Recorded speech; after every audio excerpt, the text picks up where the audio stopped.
think everybody at some point in time gets angry driving. It's almost impossible not to. Some people are unable to maybe control that anger and allow it to pass. Other people probably just start looking at emails and text messages to take their mind off of it. I don't know which is more dangerous. But what do you do? What are some do's and don'ts when it really comes to road rage? And I mean, how to protect yourself from maybe some of the crazies? Well, that's a tough one. There's definitely, we've got about 8 things to do if road rage is something that you're concerned about. And some of the part could be, like we were just talking about here in the studio, some of the road rage could come from someone outside your vehicle, but then you've also got to deal with some issues inside your vehicle. That can always lead to some road rage, of internal stuff. So having a heated dialogue in the car causes distracted driving, just like texting, like you mentioned. And I think texting's bad. I still remember this was one young girl that worked with us at Mosaic. She had a bad habit of texting, and she came in one day and she was missing the driver's side mirror because she took out a mailbox as she was texting. And here we're in the insurance industry, and so it happens. But so getting along to talk about the road rage stuff, there's kind of 8 things that you should do to prevent road rage. Most of it comes when people are tailgating you, so you should just get out of the way. If someone is riding your bumper, just move over. And you always know it. Oh, yeah, because they're bigger than life in your rearview mirror. I can't see their headlights. This is very strange. That's right. I can make out the one-day-old shadow, the facial hair. That's how close they are. So move over rather than what I think most people do, lightly tap the brakes. Yeah. That's probably 50% of the people get over. 50% are like, haha, watch this, sucker. That's right. I'm in front of you. You slow down. And the thing is when you think about it, maybe there's an extremely good reason the person's in a hurry. Not to say that it's right, not to say that it's safe, but their spouse might be having a kid at the hospital, and they're trying to get there to watch the birth of their first child. Mm-hmm. There's other things that might be important going on in the person's life that, hey, just move over. Yeah. It's not worth it. Just move over. Agreed. Next thing is probably what everyone in America is poor at doing, is allowing enough time to get places, especially when traffic is poor. It gets worse every day as people buy cars. Well, when they took away the ability to email and text, all of a sudden you have to do more at the office before you get in the car. So it's much tougher to multitask effectively. Oh, gotcha. Okay. Yeah. Okay. I see how we're building the rationale here.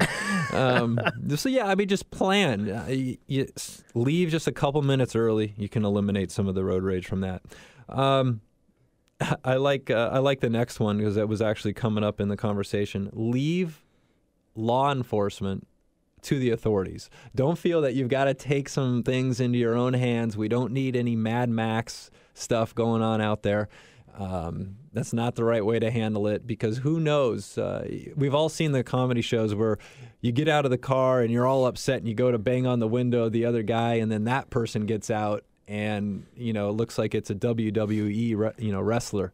Probably an unwise decision. So, and you never know. You never know what they might be carrying in the gun or in the car, such as like a gun or something. It's not really funny, but it's not. It's not supposed to be funny. It's reality. So you got to be careful of those things. Sure. Next, we're on number 4 here. You use the passing lane only to pass. That's just, some people do get really upset if you pass them on the right side. I've seen that happen before, and they start to merge over. They start hitting the center line and causing people to get upset. So that's a bad thing. If you do remember what's going on, contact the police with a description. That's always a big key, because they want to track those folks down, because if you're lucky enough to miss what was going on, they might get more upset as they continue to drive and bother somebody else. Maybe they could send a drone overhead so that the person who has road rage understands that they are now under surveillance. And a spotlight right on their vehicle. I think you watched Batman here recently. Another thing that's hard for some folks to do, ignore gestures from other people. Not the friendly wave gesture. Yeah, well, they could be telling you you're number one in their book, right? That you're very special. But most, and if you think about it in that positive attitude, you'll probably have a better day in general. Sure. So you can avoid that. And, another thing, too, that sometimes gets people upset, number 7 here on the list, is just avoid contact. If someone is trying to be a real jerk in the vehicle, just let them go. Just let them pass. You don't need to make eye contact or anything like that. And the last one is simply to be courteous when you're on the road. You are moving around in something that can really hurt people. This is the insurance side coming out. You got accidents, collisions. Cars are moving 60-plus miles an hour. It's dangerous, so be safe. Yeah. I like it's interesting, you talk about avoiding eye contact. I'm pretty sure, you have to do it in some ways, and then in some ways that's, I think it's the antithesis of like defensive driving, where make eye contact, know who's going to go where, it's very interesting to have to balance those two things. Yeah, and you got to measure what's safer. Yeah. Absolutely. And we could flip these around and go into the things you should not do. If you have a bad case of road rage or something, here are some things maybe to consider. Again, don't tailgate or flash your lights to other drivers. Again, you come up, there's always the gray area here. If you're in an emergency, you're going to visit someone, do what you got to do, but I'm not condoning speeding or driving recklessly at all. I'll put that disclaimer out there. But simply don't ride the bumpers of other people's cars.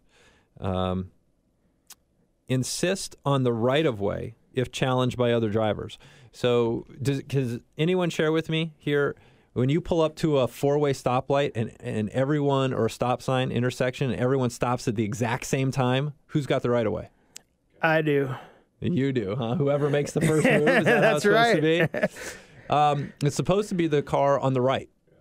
So if you didn't know that, well, now you know. But what do you do? Because everybody's on the right of somebody, right? Well, so very rarely are you going to all pull up together. So I kind of made that question a little bit difficult to answer. But let's say that 2 cars pull up in an intersection at the same time, a 4-way intersection. It's the car on the right has the right of way. So if you're the car on the left, you're supposed to yield. And that's easy to remember. Right of way. There you go. On the right, yeah. It's probably where it comes from. It must be. I would imagine. Or you imagine. just came up with it, I think. So do not, again, make contact or hand gestures or show irritation with aggressive drivers. There's no reason to escalate the situation. I know when Heather drives, she gets mad all the time. She's a rough driver. Out of the way. So don't look at her. Don't give her any reason to get more upset than she already is. She will throw lipstick at you. It could be rough. Yeah. Now, she won't throw her sunglasses because she's got a sunglass fetish, so she's not going to get rid of those. But the lipstick, that might And go. her sunglass collection may not be insured, No. so she's certainly not going to throw them out. And if she does throw them that's out... right. She does have renter's insurance for that. For sunglasses being thrown out the window at cars? It's personal property. Wow.